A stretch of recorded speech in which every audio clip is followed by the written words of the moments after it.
aşavaranda etwabın saylanının bedev minip tegredip sürüp meydana getirip. В этом году Туркменистан отмечает 300-летие со дня рождения великого поэта и мыслителя Востока, основоположника туркменской классической литературы Махтумкули Фраги, чье творческое наследие, являясь бесценным национальным достоянием, стало неотъемлемой частью сокровищницы мировой культуры. Свой вклад во встречу этой знаменательной даты готовит и Национальный музыкально-драматический театр Туркменистана имени Махтумкули. Постановка новой драмы под названием «Влюбленные Махтумкули» в эти дни идет полным ходом.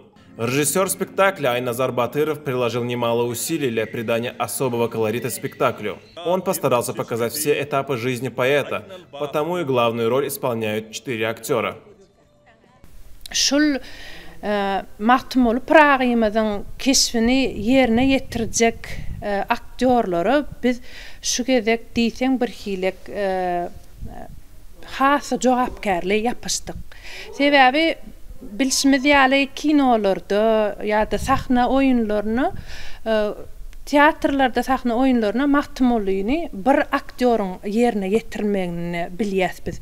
Ama şu gedek bizim rejissörümüz Aynazar Batırov şu Mahtumul'un dövrlere bölüp Mahtumul'a təzəcə bir övşün verip dürlü ki bir neçə aktörlerin oynamaq bilen öz rejissörski qarayışını şoňalaq ütköşük alıp koydu sahnada. В спектакле присутствуют также и танцевальные номера, музыкальные композиции, а также самое важное – декламирование стихов. Костюмы выбраны строго по образам того времени. Завершается спектакль стихами великого поэта, что ярко отобразило взгляд режиссера на его жизнь и творчество.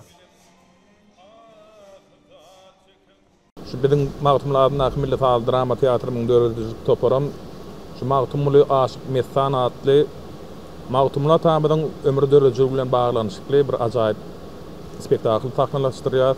Onu Mağtumlar tamamen durlu yaşındaki müçelerin bol geçen vakaları halka vurgun veriyor, şunu taknalaştırıyor.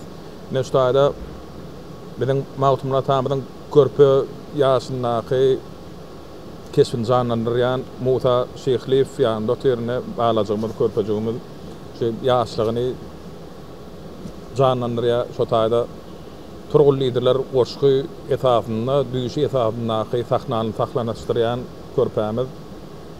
Bulam döwlemi yaşlığından artist olup bu sakna girişe.